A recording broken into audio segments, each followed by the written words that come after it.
अंतरिक्ष में सबसे ज्यादा कचरा किसने फैलाया? नासा ने भारत की एंटी सैटेलाइट मिसाइल परीक्षण से निकले मलबे से इंटरनेशनल स्पेस सेंटर (ISS) को पैदा हुए खतरे को भयानक बताया है। नासा प्रमुख जिम ब्राइडेनस्टाइन ने कहा कि भारत ने जिस उपग्रह को निशाने पर लिया वो कई टुकड़ों में टूट गया। उनका कहना है कि इनकी संख्या 400 से भी अधिक है और इससे इंटरनेशनल स्पेस स्टेशन पर खतरा पैदा हो गया है। नासा टाउन हॉल में ब्राइडेनस्टाइन ने बताया कि इससे पैदा हुए ज्यादातर टुकड़े बड़े हैं। उन्होंने कहा कि नासा ने छोटे टुकड़ों को ट्रैक किया है और बड़े टुकड़ों को खोज की जा रही है। उन्होंने कहा कि भविष्य के अंतरिक्ष मिशन के लिए इस तरह की गतिविधियां सही नहीं हैं। जिन ने कहा, भारतीय उपग्रह को नष्ट करने से पैदा हुए कचरे के 60 छोटे टुकड़ों की पहचान कर ली गई है और इनमें से 24 टुकड़े इंटरनेशनल स्पेस स्टेशन से ऊपर चले गए हैं। उन्होंने कहा, यह अस्वीकार्य है। नासा इसके प्रभाव को लेकर पूरी तरह से स्पष्ट है। अमेरिकी सेना को अंतरिक्ष में कचरों के टुकड़े मिले थे और कहा था कि यह ISS और उसके उपग्रहों के लिए खतरनाक है। नासा प्रमुख ने कहा कि भारतीय परीक्षण के कारण 10 दिनों में ISS पर खतरा 44% बढ़ गया है। हालांकि वक्त के साथ यह खतरा कम हो जाता है क्योंकि धीरे धीरे ये वायुमंडल में आने के बाद ये टुकड़े जल जाते हैं। कोई टेस्ट होगा तो अंतरिक्ष में कचरा बढ़ेगा जरूर, लेकिन उनका यह कहना कि 44% खतरा बढ़ा है तो यह 1.44% ही हुआ। यह बेहद मामूली खतरा है। इसे आप कह सकते हैं कि 100 चूहे खाकर बिल्ली चली हज को। अंतरिक्ष में सबसे ज्यादा गंदगी अमेरिका ने फैलाई है। अमेरिका कचरा को अपने हिसाब से मॉनिटर करता है। उनके कचरों की संख्या 6000 से भी ज्यादा है, जबकि भारत के कचरों की संख्या महज 100 के करीब है। अंतरिक्ष में 6000 से भी अधिक कचरे के टुकड़े हैं। चीन ने 2007 में एंटी सैटेलाइट मिसाइल का परीक्षण किया था। उन्होंने 800 किलोमीटर की अधिक ऊंचाई पर अपने उपग्रह को मार गिराया था। उसका कचरा भी अंतरिक्ष में पड़ा है। उससे खतरा बहुत ज्यादा है। करीब 10 सेंटीमीटर से बड़े मलबे की 30,000 संख्या मौजूद है। बड़े रेडार से अमेरिका की सेंट्रल स्पेस कमांड इसकी निगरानी करती है। 1957 में स्पुतनिक लॉन्च किया गया था। तब से अब तक 8000 कृत्रिम उपग्रह अंतरिक्ष में भेजे गए हैं। इस समय करीब 200 उपग्रह काम कर रहे हैं। इनमें से 800 अमेरिका के और कुछ रूस के और कुछ चीन के हैं। भारत के वर्तमान कृत्रिम उपग्रहों की संख्या महज 48 है।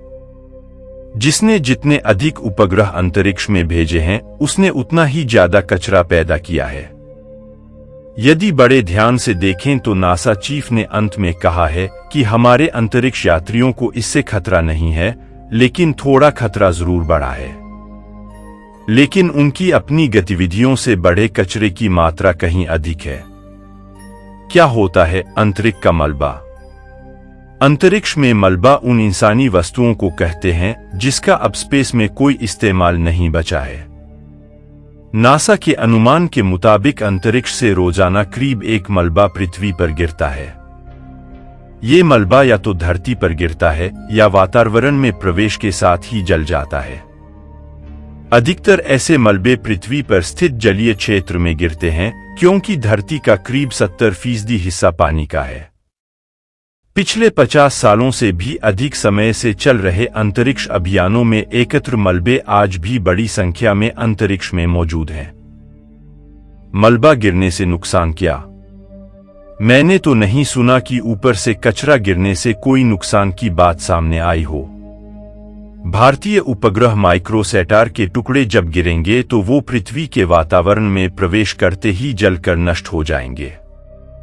एक समय चीनी स्पेस स्टेशन थियांगोग के पृथ्वी से टकराने की चर्चा थी, लेकिन यह बिना कोई नुकसान पहुंचाए समुद्र में गिरकर नष्ट हो गया। 1979 में 75 टन से भी अधिक वजन का नासा स्पेस सेंटर स्काईलैब गिरा था। पूरी दुनिया में तब इसे लेकर बहुत घबराहट थी, लेकिन यह भी समुद्र में गिरकर नष्ट हो गया था। पृथ्वी की कक्षा में घूम रही छोटी चीजें न तो नीचे आती हैं और न ही ऊपर जाती हैं।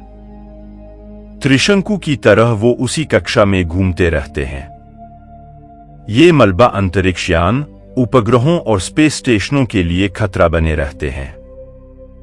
पिछले 60 वर्षों के दौरान जिस तरह से दुनिया भर के देशों की अंतरिक्ष गतिविधियां बढ़ी हैं, उससे स्पेस में मलबा बढ़ता ही जा रहा है।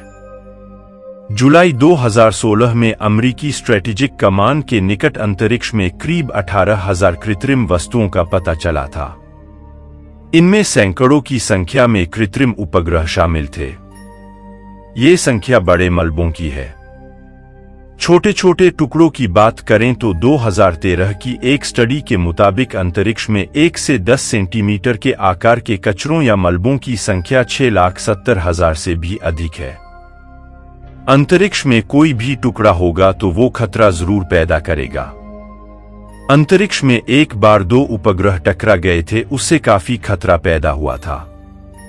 भारत के प्रक्षेपण के दौरान कई बार देखा गया है कि वो समय को आगे पीछे करते हैं। इसके पीछे वजह रास्ते, ट्रैजेक्टरी में आने वाला कोई कण हो सकता है। नुकसान कम करने के उपाय। अंतरिक्ष में भेजे जाने वाले उपग्रहों में एंड ऑफ लाइफ के लिए इतना ईंधन मौजूद होता है कि वो रॉकेट उपग्रह को डिर्बिट किया जा सके, मतलब उन्हें नीचे लाकर ग्रेवयार्ड, ब्रिस्तान ऑर्बिट में रखा जा सके ताकि नुकसान कम से कम हो।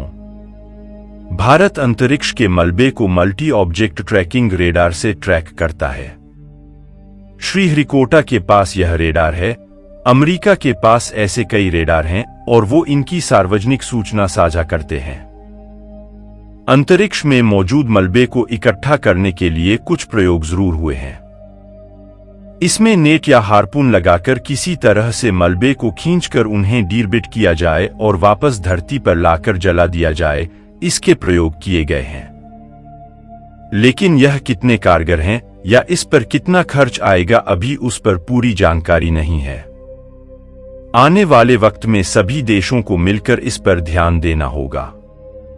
अमेरिका और रूस ने शुरुआत में जो प्रक्षेपण किए थे उसमें उन्होंने अंतरिक्ष के कचरे पर कोई ध्यान नहीं दिया गया था।